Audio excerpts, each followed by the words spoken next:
Kilmar, Abrego, Garcia, Chris Van Hollen ended up, I think, doing all 5 shows, although not in studio, which, as Sean correctly points out, does not make it an authentic full Ginsburg.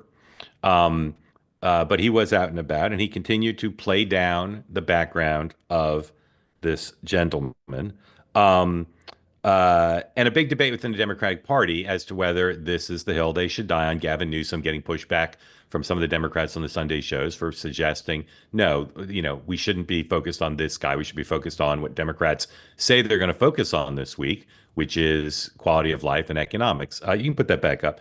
So here is the gentleman from Hawaii who's said to be potential successor for Dick Durbin in the #2 leadership slot if Durbin doesn't run again. Treating due process and immigration issue is morally and strategically bankrupt. It doesn't mean we stop talking about Trump ruining the economy, but my goodness, a competent movement can make 2 points at once. Definitely true that the competent movement can make 2 points at once. Let's try. We still don't have any indication that this gentleman's going to be brought home. As I said earlier, 4 Democratic House members are headed to El Salvador today. Big controversy over the weekend about tattoos. The left seems to think that the White House Mark, tried to, yeah, can I just wait? I got to tell you, the thing that's interesting to me on those trips before we get into the tattoo story is James Comer sent out this. Uh, he's the chairman of the House Oversight Committee, and he said, I don't want to approve because the chairman has to sign off on official travel of a relevant committee. And I will be honest with you. I joked with him in all serious. I said respectfully, I disagree with you. Let them go yeah, because I'm being serious on this. If I watched Chris Van Hollen, who is meaning he's got a bigger staff. He's a senator. He went through this whole thing, and I'm sitting there as a House member going, do I really want to? Like, that's a high wire act to pull off. And Van Hollen, I think, failed politically. So if you're a House member and you think you're going to go down and pull off a PR stunt at this prison or try to meet, I got to think to it. You are good risking point. a Yeah, lot, putting a yeah, lot on the yeah. line. And I think it's a dumb move. Yep, I think I agree with you. It's very risky. Anyway, Dan, just let me quickly on the tattoos. Blue Twitter seems to think that the White House is trying to pull a fast one by annotating a photo of the gentleman's knuckles with MS-13. The White House was not trying to pull a fast one. They weren't claiming those letters were actually written as part of his tattoos. They were simply annotating it so people could understand their claim that the symbols on his fingers represented the letters MS-13. Meanwhile, blue Twitter or red Twitter is posting, this is 109, lots of reposting, lots of pictures that Kilmar Abrego Garcia's wife has posted, where she regularly seems to put hearts over his knuckles, okay? Which would lead some to believe that she doesn't want people to see the tattoos. Now, I don't know what's real and what's not on these photos, but these seem to be real photos based on where they've been posted. So, Dan, where's your party currently on this matter? I would not get into an argument about tattoos on knuckles. I think the party's best argument on this is sticking to the due process. He was not supposed to be deported to an El Salvadorian prison. Full stop. They need to just stick to that.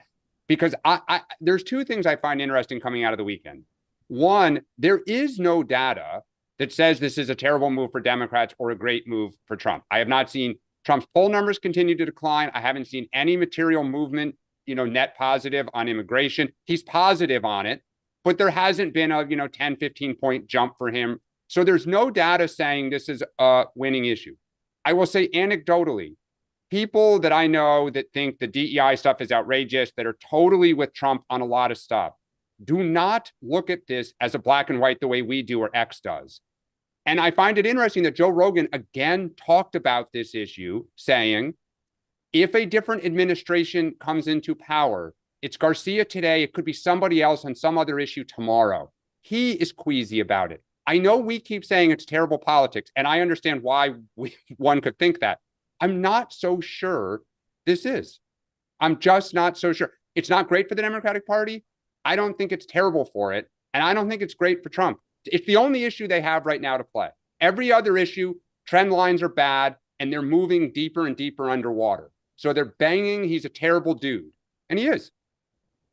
So Sean. the thing that I think is funny, to Dan's last point, is that's what's missing from the Democratic argument, and God bless him for doing that. The idea that they want to call him a family man, a Maryland man, like if they were smart, they would do what Dan is saying, which is, I think he's a horrible guy, but he has rights as a Even horrible guys right. I mean, deserve as due you process. guys have heard me say, I think that flag burning is despicable, but I will fight for the right of people under the First Amendment to do things which I hate because I love the First Amendment, right? So there are things that I hate that I will defend, not because I like them or condone them, but because I believe so strongly in the First Amendment, right? There are things that we can say. I am not a huge fan. I'm a pro-life person, right? So I'm not a huge fan of the death penalty, but I mean, like, there are things in which I can come out and say, hey, I think that this is worse than that, or here's why I believe, because I believe so passionately in this value, that this is why I'm willing to fight for this thing. These guys are bungling this case so poorly. The idea that the woman is covering up, it's not about the tattoos or the whatever. It's about the fact that they are refusing to admit that this guy is an MS-13 gangbanger, right? The bottom line is he allocated in court. The Prince George's uh, County gang unit says in the report that he's a gang member. He made it very clear in his court filings. He was fearful of going back because he is a member. He has it on his knuckles. Like, this was done. I mean, the Democrats, and when Chris Van Hollen was on the Sunday shows, and I put this out on social media, the only person who asked him was Shannon Bream. Did you ask him if he was an MS-13 gang member? And what did he say? No. You wait a second. All the things that you got to spend this quality time with him, have little drinks over the thing, and you didn't say, by the way, I'm getting asked by a lot of people, are you an M? And he said, no, I didn't think it was worth asking him. You are going to fight for the rights of a man to be returned to the United States. And you didn't think that was a question that might want to be asked. But it is not look, I'm going to read you the Supreme Court. No, to no, which in writing there has been no pushback from the Trump people. Quote, to this day, the government has cited no basis in law for Mr. Garcia's warrantless arrest, his removal to El Salvador, or his confinement in a Salvadorian prison, nor could it. The government remains bound by an immigration judge's 2019 order expressly prohibiting his removal to El Salvador. There has been no pushback in writing, in law. In politics, it's all fun and games. I get it. But to say he's a gangbanger who should have been sent, it is factually not there. If you have proof, put it out there. Yeah. All right, hold on. Hold on. We got to move on. And again, if you want to get in the conversation, we got one more topic.